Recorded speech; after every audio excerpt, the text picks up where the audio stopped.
د قبر سخت غضبونه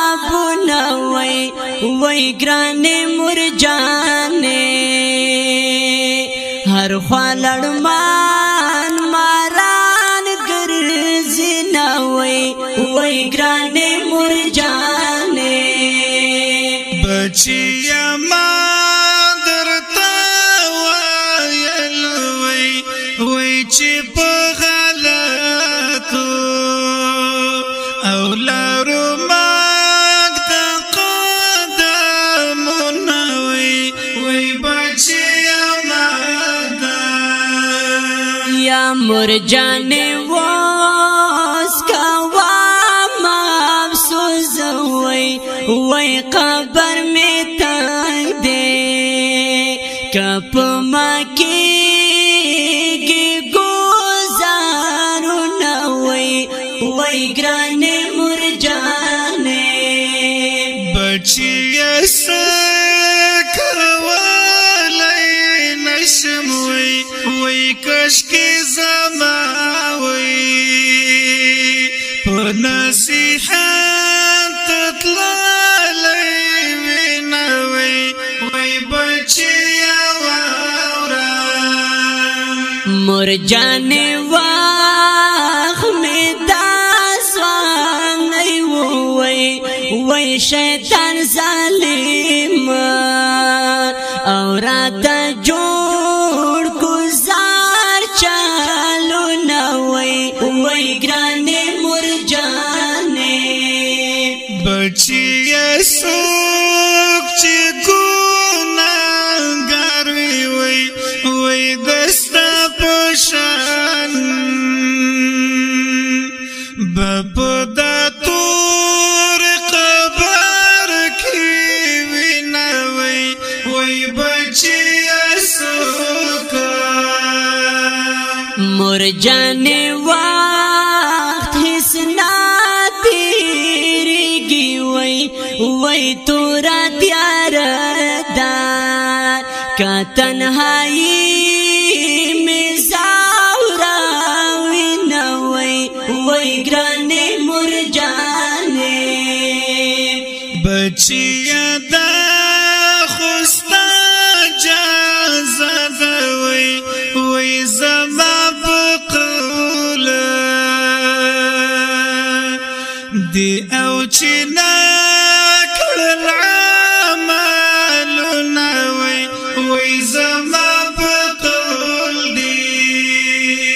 مرجانې حالات راشي وای څوک می وسناوري او کزر چاغي فریادونه وای ګرانې مرجانې بچیا خپل عمل دی کړی وای د خپل عمل با اور کوي استوابونه وای د خپل عمل با مور لقب رفانا غړم وای د قبر سختي واورا وای دا غضبونه وای ګرانې مرجانې اوس فریادونه ما کړه ګرانه وای په ژوندانه دي اولنا کړل نیک خویونه وای په ژوندانه دي یا مور زمانه قبر هیرو وای د ځوانۍ مستو او ناشورا کړل گزارونه وای د ځوانۍ مستو په ځوانۍ باندې مغرور وي الله دې هیرو او نه دې کړل خپل منځونه وای الله دې هیرو یا مورې په هر سیاب خیمانه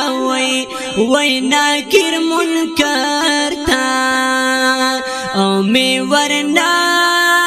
کړل جوابونه وای ګرانې مرجانې کاش کې چې ته وای نیک عمل وای تب ورکړي او وای بچي یا جوابونه وای تب ورکړي بس خطا کاروم ګناګاروم وای مورې پر مخبا او لاز ساوړم تکلیفونه وای ګرانې مرجانې ته خو خوبونه کړل بچي وای اوس به نه خوبه به په ځان وړي ټول تکلیفونه وای اوس به نه خوبه بس دې مرجانې اور کې ډوب شم وای د صدق برشاوي من منال نصیحتونه وای ګرانې مرجانې صدق برشان تبادا وایم وای دستا حالات چې د شیر فجاب واستاینه وای دستا حالات بس دې مرجانې اور کې ډوب شم وای د صدق برشاوي من منال نصیحتونه وای ګرانې مرجانې صدق برشان تبادا وایم وای دستا حالات چې د شیر فجاب واستاینه وای دستا حالات اوازونه وړاندې کوي محترم رور جناب زینت الله فائز او الشیخ سهرگل حنفی دوست